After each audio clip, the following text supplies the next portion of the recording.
सुप्रभातम विद्यार्थियों, online class में आप सभी का स्वागत। आज दिनांक 25 जुलाई 2020, क्लास 10th, विषय संस्कृत और पढ़ते हैं अपना पढ़ते प्रकरण। टॉपिक शीर्षक है अपना पढ़ते प्रकरण। पढ़ते प्रकरण के बारे में जो है अपन पढ़ रहे थे। तो कृदंत प्रत्यय के बारे में अपन ने पढ़ लिया। कृदंत प्रत्यय में 4 प्रत्यय थे, उन 4 प्रत्ययों के बारे में अपन ने पढ़ लिया। आज अपन पढ़ेंगे तद्धित प्रत्यय के बारे में। किसके बारे में पढ़ेंगे? तद्धित प्रत्यय के बारे में। तो सबसे पहले जान लेते हैं कि तद्धित प्रत्यय का प्रयोग कहाँ होता है। क्योंकि जैसे कृदंत या कृत या कृदंत प्रत्यय का प्रयोग धातु के बाद में किया जाता था, तो उसी प्रकार तद्धित प्रत्यय का प्रयोग कहाँ होता है। तो देखो, ये प्रत्यय प्रकरण जो था आपका 4 नंबर का था, ठीक है। तो तद्धित प्रत्ययों का प्रयोग शब्द के बाद में किया जाता है।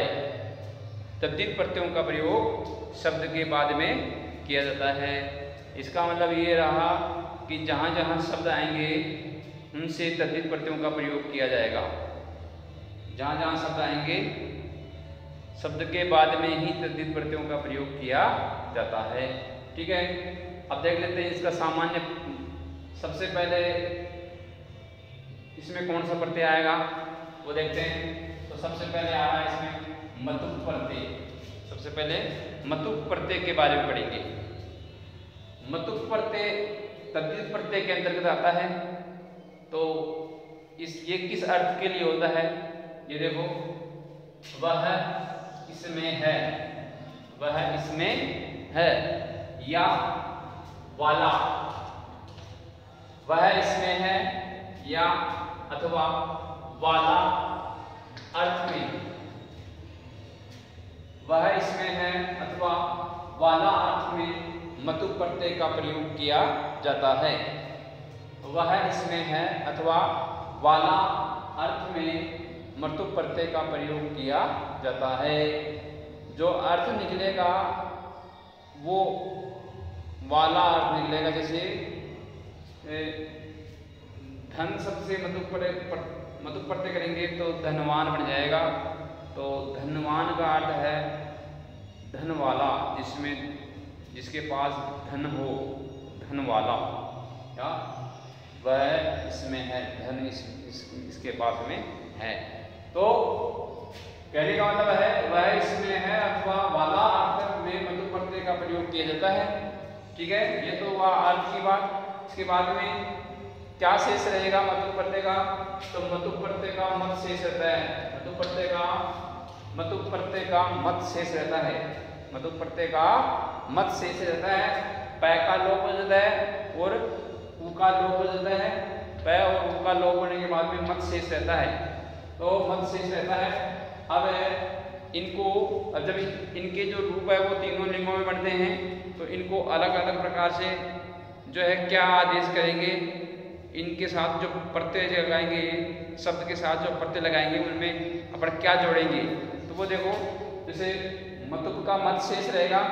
मत में अब जब पुल्लिंग बनाएंगे तो मत को, जब पुल्लिंग रूप बनाएंगे तो मत को कर देंगे, मान या वान। जब पुल्लिंग रूप बनाएंगे तो मत को मान कर देंगे या वान कर देंगे, ठीक है। और जब स्त्रीलिंग रूप बनाएंगे तो मत को, स्त्रीलिंग रूप बनाएंगे तो मत को मति कर देंगे या वती कर देंगे। जब स्त्रीलिंग रूप बनाएंगे तो मत को मति या वती कर देंगे, ठीक है। और जब नपुंसकलिंग रूप बनाएंगे तो जो प्रत्यय का शेष रहेगा मत वही रहेगा, कहीं कहीं वत भी हो जाएगा। प्रत्यय का शेष जो रहेगा वो नपुंसकलिंग में रहेगा तो वो हो जाएगा मत और कहीं हो जाएगा वत, ठीक है। ये अपन जोड़ेंगे तीनों लिंगों में। अब इसके बाद में तीसरा नियम, ये दूसरा नियम था जो अपन ने देखा। अब ये तीसरा नियम, तीसरे नियम में इस प्रत्यय से बनने वाले जो रूप है वो तीनों लिंगों में बनते हैं। इस प्रत्यय से बनने वाले रूप तीनों लिंगों में बनते हैं। तो किसके समान बनते हैं देखो, तो पुल्लिंग में भगवत शब्द के समान बनते हैं। पुल्लिंग में इसके रूप किसके समान बनते हैं, भगवत शब्द के समान बनते हैं। और स्त्रीलिंग में बनते हैं नदीवत का अर्थ नदी के समान। स्त्रीलिंग में इसके रूप बनेंगे नदी के समान, और नपुंसकलिंग में इसके रूप बनेंगे जगत शब्द के समान। नपुंसकलिंग में जगत शब्द के समान रूप बनेंगे। यदि अपन इनसे शब्दों से प्रत्यय लगा के यदि रूप बनाना चाहेंगे तो पुल्लिंग में भगवत शब्द के समान, स्त्रीलिंग में नदी शब्द के समान, और नपुंसकलिंग में जगत शब्द के समान रूप बनेंगे, चलेंगे। ठीक है। भगवत शब्द के रूप कैसे बनते हैं?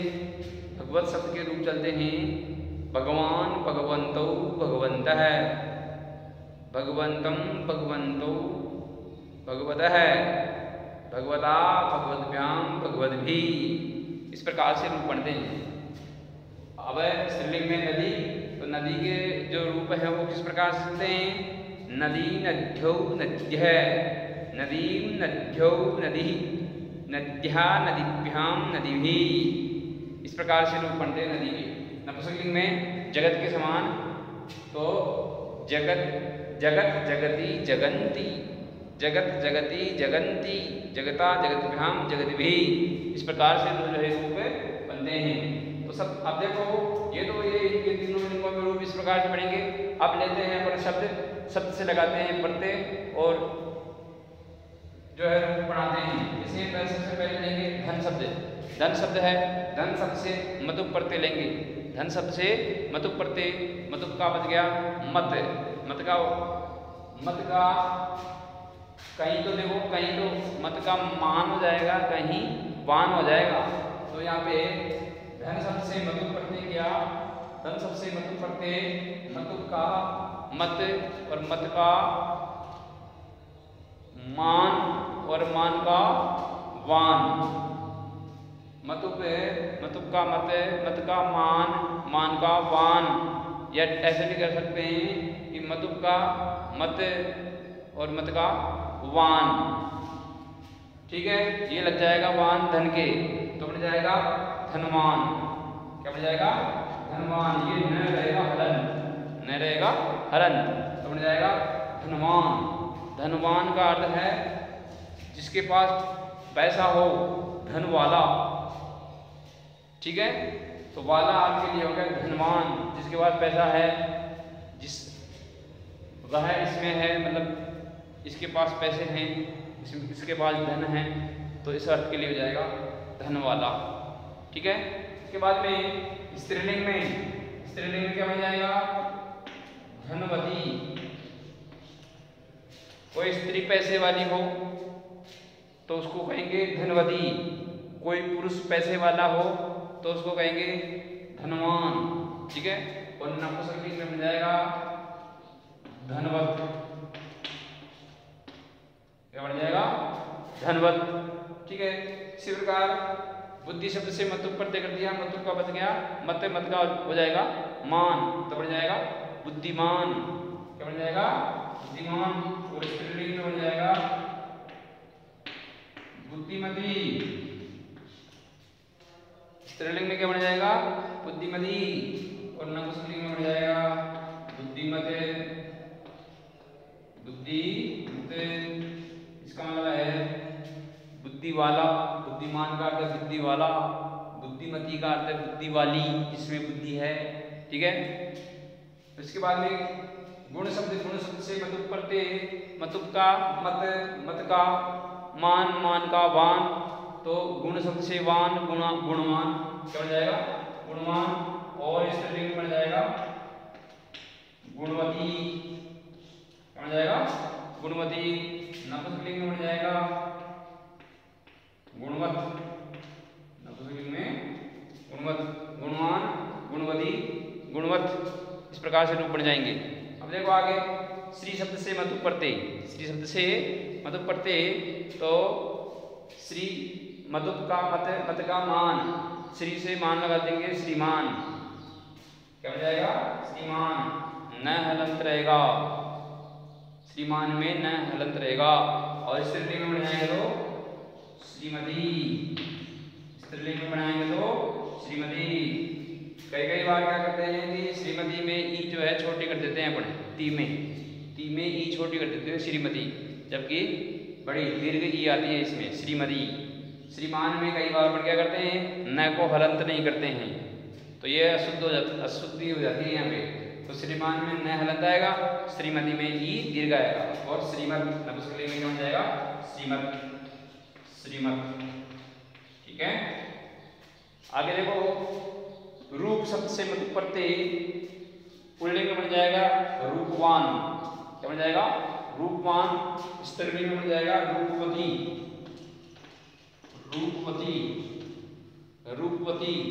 और इस नपुंसकलिंग में बन जाएगा रूपवत, रूप वाला, रूप वाली, मतलब सुंदर। अब इस प्रकार ज्ञान शब्द से मतु प्रत्यय, तो ज्ञान शब्द से मतु प्रत्यय करेंगे, मतु का मत का मान, मान का वान, तो बन जाएगा ज्ञान शब्द से वान बनेंगे, वान करेंगे तो बन जाएगा ज्ञानवान, क्या बन जाएगा ज्ञानवान।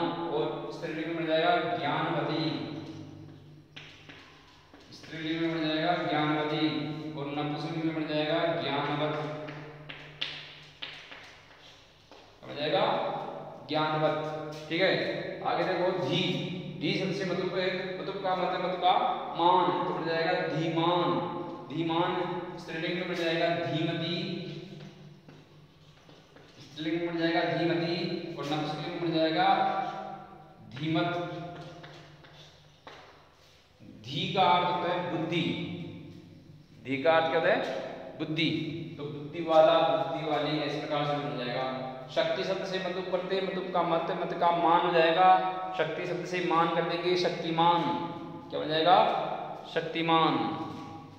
टीवी में सीरियल भी आता है शक्तिमान, तो उसमें क्या होती है शक्ति होती है, वो किसी भी प्रकार से उसमें शक्ति आती है और वो कुछ भी कर सकता है, कि सब जो अंधकार को या दुश्मनों को जो है मार देता है, इस प्रकार से, तो वो शक्तिमान, इसलिए उसका नाम शक्तिमान पड़ा, क्योंकि उसमें क्या है शक्ति है।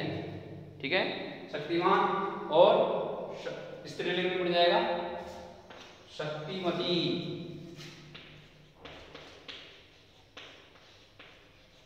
शक्तिमती। स्त्रीलिंग में क्या बनेगा शक्तिमती, और नपुंसकलिंग में शक्तिमत,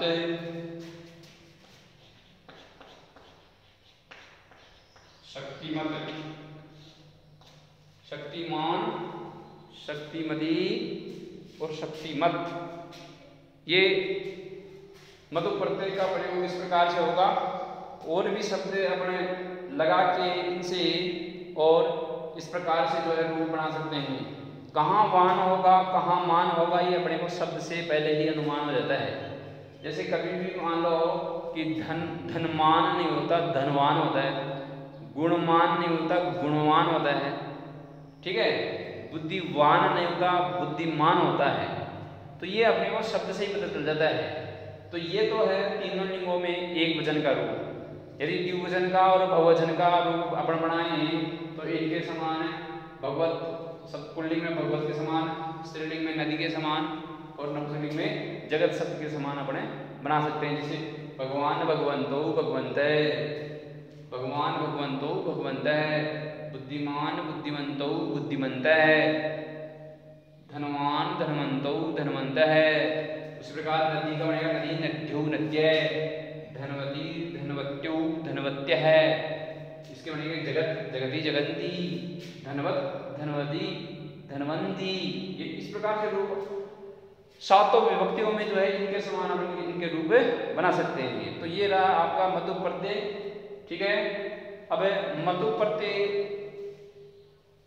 के बाद में अपन अगला प्रत्यय पढ़ने से पहले एक उदाहरण देखते हैं कि ये जो है परीक्षा में अपन को किस प्रकार से करना है। तो देखो, जैसे मान लो एक उदाहरण देता हूँ, आप प्रत्यय का उदाहरण बुद्धिमान ओ नरः एक ये नहीं आएगा। सर्वत्र सर्वत्र पूज्यते, ठीक है। गुण शब्द से मतु प्रत्यय अपन ने कर दिया सर्वत्र पूज्यते, सर्वत्र पूज्यते। अब देखो इसमें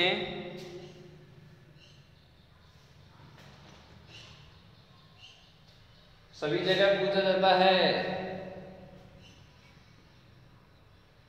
सभी जगह कौन पूजा जाता है? तो गुण शब्द से मतु प्रत्यय, गुण शब्द से मतु प्रत्यय पुल्लिंग रूप बन जाएगा, क्योंकि एक वचन में है पूज्यते, बन जाएगा गुणवान, बन जाएगा गुणवान। गुणवान सर्वत्र पूज्यते, विद्वान सर्वत्र पूज्यते, स्वदेशे पूज्यते राजा विद्वान सर्वत्र पूज्यते। तो गुणवान बन जाएगा। यदि कोई स्त्रीलिंग के लिए आएगा तो गुणवती, नपुंसकलिंग के लिए आएगा तो गुणवत, ये एक वचन में आएगा, ठीक है। तो इस प्रकार से जो है ये रूप बन जाएगा। एक उदाहरण और देखेंगे, जैसे ते एव संधि, ते एव संधि, ते एव संधि। बुद्धि शब्द से मतु प्रत्यय, ते एव संधि, बुद्धि शब्द से मतु प्रत्यय।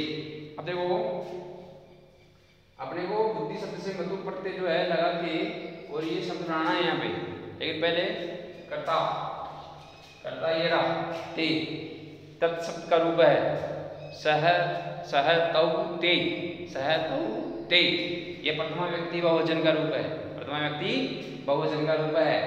तो ये भी प्रथमा व्यक्ति बहुवचन का रूप बनेगा।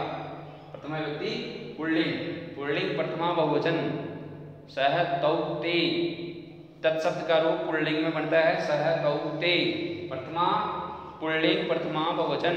तो ये भी जो बनेगा वो पुल्लिंग प्रथमा बहुवचन में बनेगा। तो पुल्लिंग प्रथमा बहुवचन में बनेगा तो बुद्धिमान तो एक वचन में बन जाएगा, बुद्धिमान बुद्धिमंतो बुद्धिमंत है। तो इसमें क्या बन जाएगा? बुद्धिमंत है बहुवचन में, बुद्धिमंत है, बुद्धिमंत है। ते एव बुद्धिमंत है संति, वे ते मतलब वे सब ही बुद्धिमान हैं, वे सब ही बुद्धिमान हैं, ठीक है। इस प्रकार से जो है परीक्षा में उदाहरण आते हैं। ये तो आते हैं संयोग करने के लिए, शब्द से प्रत्यय लगा के जोड़ना, कई बार अलग करने के लिए भी आ जाता है। तो बुद्धिमंत आ जाएगा, तो इसको अलग करो, पृथक करो, शब्द और प्रत्यय को पृथक अलग करो तो बुद्धि और मतु हो जाएगा, अलग कर देंगे जोड़ देंगे तो बुद्धिमंत हो जाएगा, ठीक है। ये हुआ आपका मतु प्रत्यय, ठीक है। अब अगला प्रत्यय है दूसरे तद्धित प्रत्यय का दूसरा नंबर का प्रत्यय है इन या इनी या निणी। तीनों में से कोई भी कह दो, बात एक ही है। इन प्रत्यय कह दो, इनी प्रत्यय कह दो, निणी प्रत्यय कह दो, ये दूसरे नंबर का प्रत्यय है। तो ये तीनों तीन अलग अलग प्रत्यय नहीं है, ये एक ही प्रत्यय है। इन कह दो, इनी कह दो, निणी कह दो। तो इस प्रत्यय का क्या शेष रहता है? इन। इस प्रत्यय का क्या शेष रहता है? इन शेष रहता है। इन इनी निणी प्रत्यय का जो है वो इन शेष रहता है। और ये किस अर्थ के लिए होता है? वही जो मतु प्रत्यय का अर्थ था वही इसका है, वाला अर्थ के लिए। वाला अर्थ के लिए मतु प्रत्यय का प्रयोग है, वाला अर्थ के लिए इन निणी प्रत्यय का प्रयोग किया जाता है, वाला अर्थ के लिए इस प्रत्यय का प्रयोग किया जाता है, ठीक है। ये दो नियम है इसकी। इस प्रत्यय का प्रयोग इस प्रत्यय का इन शेष रहता है और ये वाला अर्थ के लिए इसका प्रयोग किया जाता है। इसके दो रूप बनेंगे, तीनों लिंगों में इसके रूप नहीं बनेंगे, केवल दो रूप बनेंगे, एक तो इन प्रत्यांत रूप बनेगा और एक पुल्लिंग शब्द बनेगा। ठीक है, इन प्रत्यांत शब्द का प्रयोग तो वहां करेंगे जब वाक्य में कोई संबोधन का चिन्ह आएगा। यदि वाक्य में कोई संबोधन का चिन्ह आएगा तो इन्हीं प्रत्यांत शब्द का प्रयोग करेंगे, और यदि वाक्य में संबोधन का चिन्ह नहीं आता है तो अपन पुल्लिंग शब्द का प्रयोग करेंगे। ठीक है, जैसे सबसे पहले लेते हैं धन शब्द। धन शब्द से इनी पढ़ते, इन पढ़ते, निणी पढ़ते, कुछ भी लगा लो। तो धन शब्द से इन पढ़ते शेष रहेगा इन, तो धन शब्द से इन पढ़ते शेष रहेगा वो लग जाएगा इसके, तो धनिन ये तो बन जाएगा ऐसे कैसे, और धनिन ये तो संबोधन का चिन्ह आएगा जब लगाएंगे अपन धनिन। और जब पुल्लिंग रूप बनाएंगे तो न का तो लोप कर देंगे, न का तो लोप कर देंगे और ई को कर देंगे दीर्घ। ई को क्या कर देंगे, दीर्घ कर देंगे, तो क्या बन जाएगा, धनी बन जाएगा। ठीक है, जब संबोधन का चिन्ह आएगा तो जो प्रत्यय का शेष रहेगा इन, वो इन धन के लगा देंगे तो धनी बन जाएगा। संबोधन का चिन्ह नहीं आएगा तो न का तो लोप हो जाएगा और ई को हो जाएगा दीर्घ, तो बन जाएगा धनी। ठीक है, उसी प्रकार आगे दंड शब्द से इन पर इन्हीं पढ़ते, इन्हीं का हो जाएगा इन, तो बन जाएगा संबोधन में दंडित, और जब पुल्लिंग रूप बनाएंगे तो बन जाएगा दंडी। इसी प्रकार बल शब्द इन्हीं पढ़ते, इन्हीं का इन बलिन, और पुल्लिंग रूप बलि। गुण शब्द इन्हीं पढ़ते, गुणिन और गुणी। बलि बल, बलि बलम वेति न वेति निर्बल, तो बलि शब्द का प्रयोग हुआ। गुणी गुणम वेति न वेति निर्गुण, तो गुणी शब्द का प्रयोग हो गया। ठीक है, तो इनका धनी का धन, धन वाला धनी है वो तो बहुत धनी है, ऐसे कहते हैं बहुत धनी है वो तो, मतलब उसके पास बहुत पैसा है। वो तो बलि है, बलि नाम एक रामायण के अंदर एक बलि नाम का जो है बाली था, वो बाली, तो वो बाली जो था वो उसमें बल था इसलिए बाली था, तो बलि मतलब बल वाला। ठीक है, उसके बाद गुणी, जिसमें गुण हो वो तो बहुत गुणी है, मतलब जिसमें गुण है, गुण वाला, वो तो बहुत सुखी है भाई, तो मतलब सुख वाला। वो बहुत ज़्यादा दुखी है तो दुखी, वो तो ज्ञानी है, बहुत ज़्यादा ज्ञानी है, ऐसे बोल देते हैं अपन, तो ज्ञान वाला। और संबोधन में बन जाएगा ये, जैसे बलि बलि, गुणिन गुणी, सुखिन सुखी, दुखिन दुखी, ज्ञानिन ज्ञानी। इस प्रकार से जो रूप बन जाएगा। संबोधन का चिन्ह आएगा तो ये प्रयोग कर देंगे, और संबोधन का प्रयोग नहीं आए तो पुल्लिंग शब्द का प्रयोग अपन कर देंगे। ठीक है, ये हुआ आपका इन्हीं पढ़ते, इन्हीं पढ़ते, निणी पढ़ते कह दो या इन पढ़ते कह दो। इनके उदाहरण देखते हैं अपन, देखो कैसे आएंगे इनके उदाहरण देखो दोनों के। तो उदाहरण के अंदर जैसे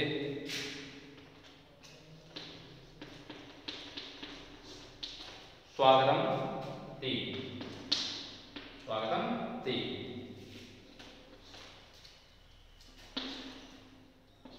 श्रेष्ठ से नहीं पढ़ती, और एक हो गया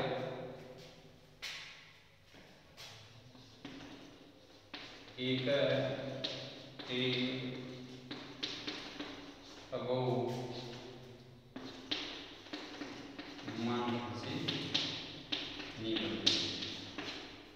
अब देखो यहाँ पे संबोधन का चिन्ह आ गया, संबोधन का चिन्ह आ गया तो संबोधन इन्हीं प्रत्यांत जो शब्द है वो लगाएंगे तो बन जाएगा श्रेष्ठिन, श्रेष्ठिन स्वागतम ते, श्रेष्ठिन स्वागतम ते। ठीक है, क्योंकि संबोधन का चिन्ह आ गया। अब यहाँ पे संबोधन का चिन्ह नहीं आया, तो संबोधन का चिन्ह नहीं आया तो क्या बनेंगे, मान शब्द से ये बनते बन जाएगा मानी। एक एव खगो मानी वने वसती चातकः, श्लोक आया एक एव खगो मानी वने वसती चातकः पिपासितो वा मृते याचते वा पुरंदरम। ठीक है, ये श्लोक है, इसमें मानी, मानी का अर्थ स्वाभिमानी, मानी का अर्थ क्या होता है? स्वाभिमानी, जो दूसरों से कोई आशा नहीं रखता है, स्वयं अपना काम करता है, स्वयं अपने ऊपर निर्भर रहता है, वह रहता है मानी, स्वाभिमानी। ठीक है, तो इस प्रकार से इन प्रत्ययों का प्रयोग करेंगे। आज इतना ही पढ़ेंगे और आपको ये जो है इसको नियमों को याद भी करना है और होमवर्क के लिए आपको जो है नोट्स भी मिल जाएंगे।